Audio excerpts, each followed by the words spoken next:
Hi guys, and welcome to Paradox Interactive here in the Paradox Tower of Doom. In Sweden, it slowly approaches autumn. I'm Jacob Munta, I'm the brand manager here at Paradox Interactive, and with me I have Marina from Colossal Order. Why don't you introduce yourself, Marina?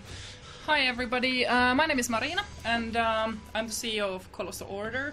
You may know the company from the awesome mass transit simulator games Cities in Motion and Cities in Motion 2.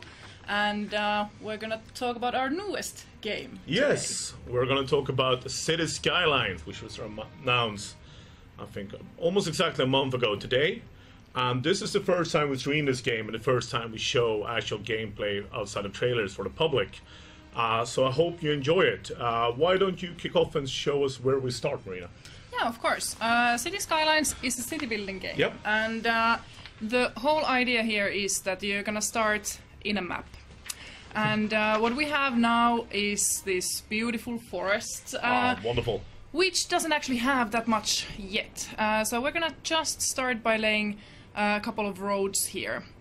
And yes, so what engine have we built this game on? City Skylines uses Unity. Yep.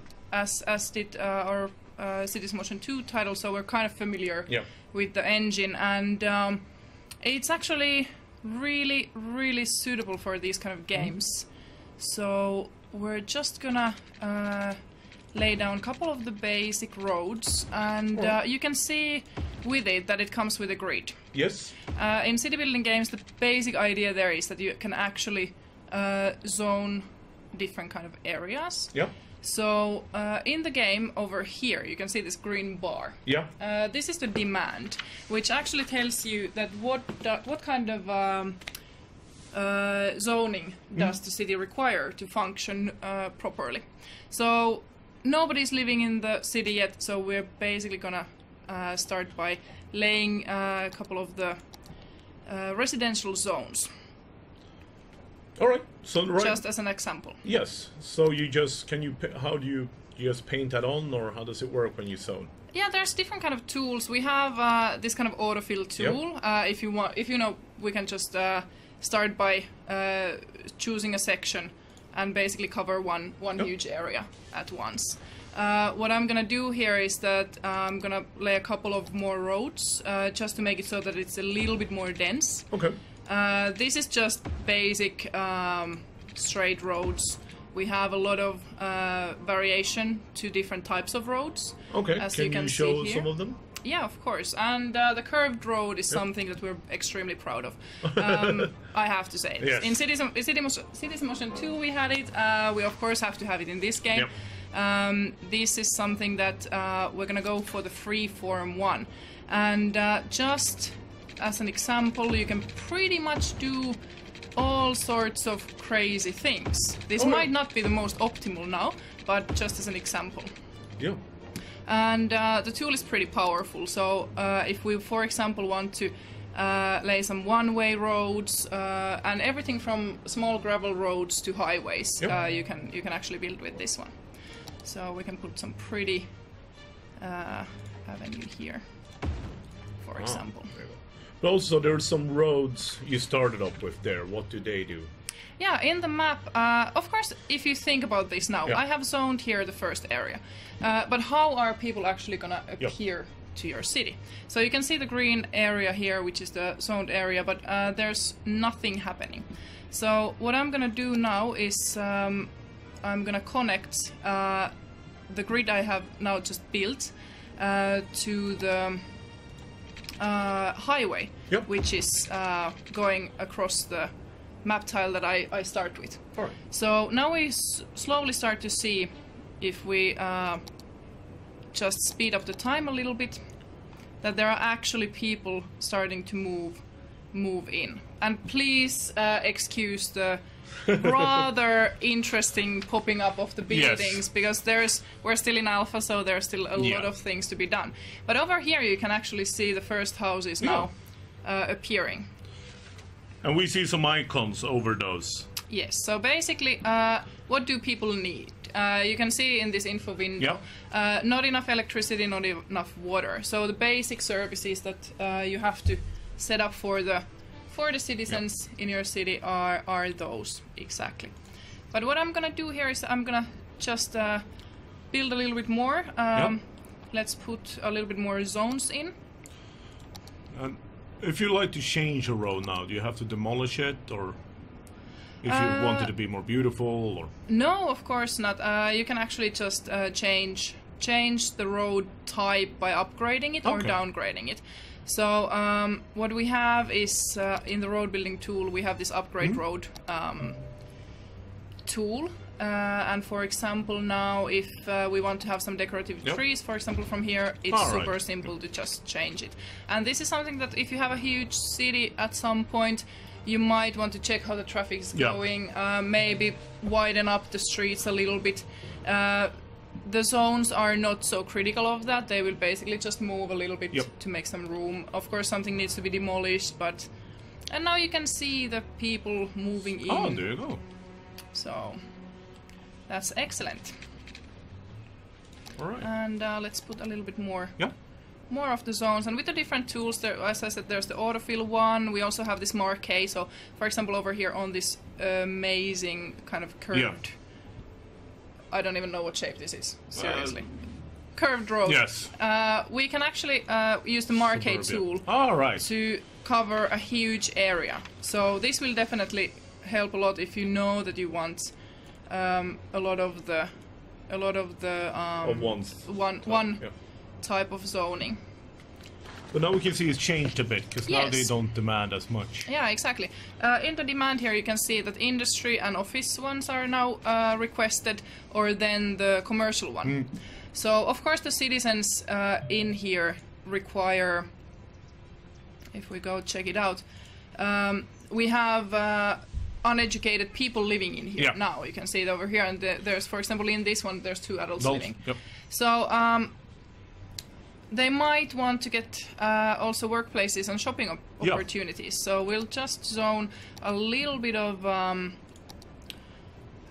commercial area, for example, over here using the brush tool which we have.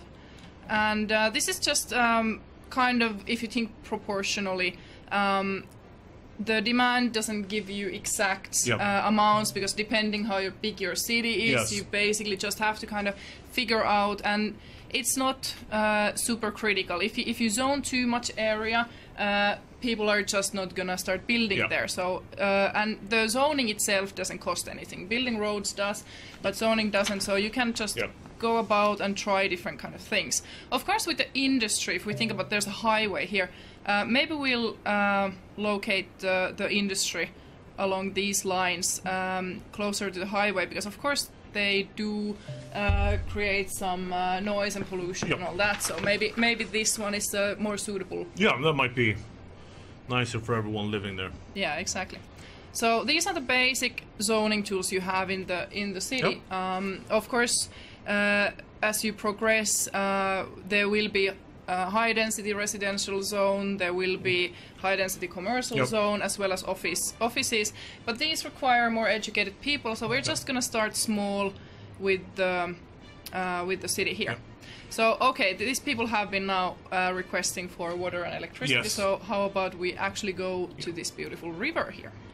Quick question just before, how does the traffic work? Is it just a graphical representation, or are there actually people driving the cars? Is it So we actually have unique citizens in City Skylines. So all of these little people here going about and driving, they have a function, they have a home, they have a job, hopefully, if you're a proper job creator, depending on the financial situation of your city. But the idea here is that all the citizens are unique. They are all visually represented, and it is important that you kind of cater to their needs. And we have this guide telling that okay, now it's really seriously time to give them some energy, and the icon here is actually the indication for that. So what we're gonna do is that we're gonna check the electricity here, and what we have is the advisor telling us a little bit like how to work the electricity, how to build it, and I don't know how you feel about this, but coal power plant might not be the best idea ever. It has a pollution factor. Yep.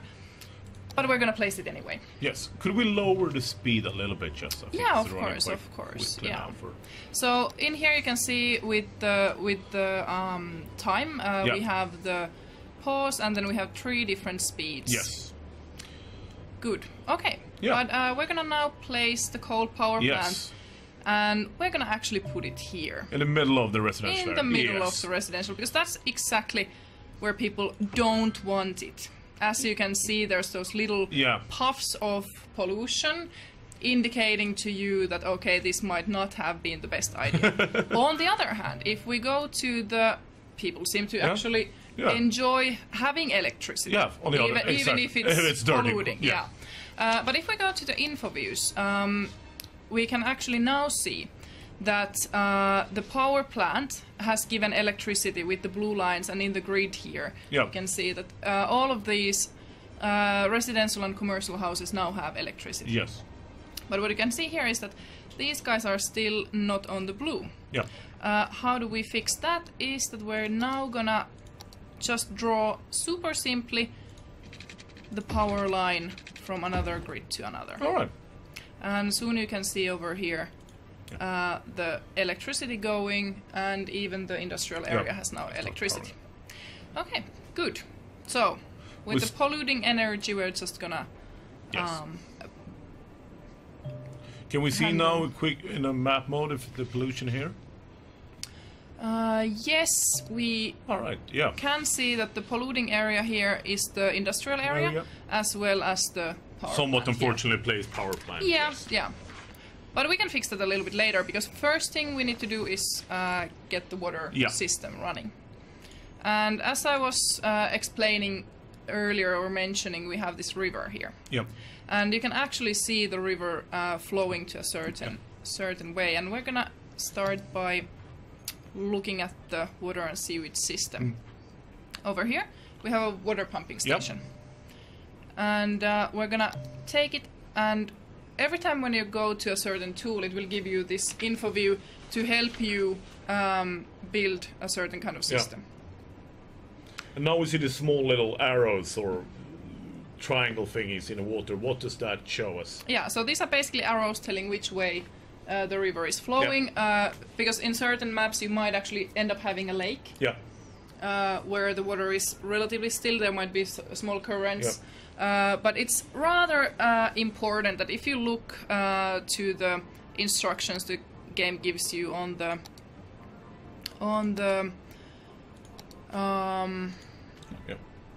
we'll just go over here, which is now buggy. Once again, this is alpha. Yeah, exactly. I love when this happens. You know, it's like, yeah, we should have it here. Yes. We should have it here. Okay, but the basic idea is that if you think about placing the pumping station, and then you have a drain pipe. It's rather important to know where do you place them. So we're gonna put the pumping station over here, to the edge of the edge of our map here, and we're gonna put the drain pipe a little bit further away. Right. And the reason that is? Well, I mean, think about a city where people will have to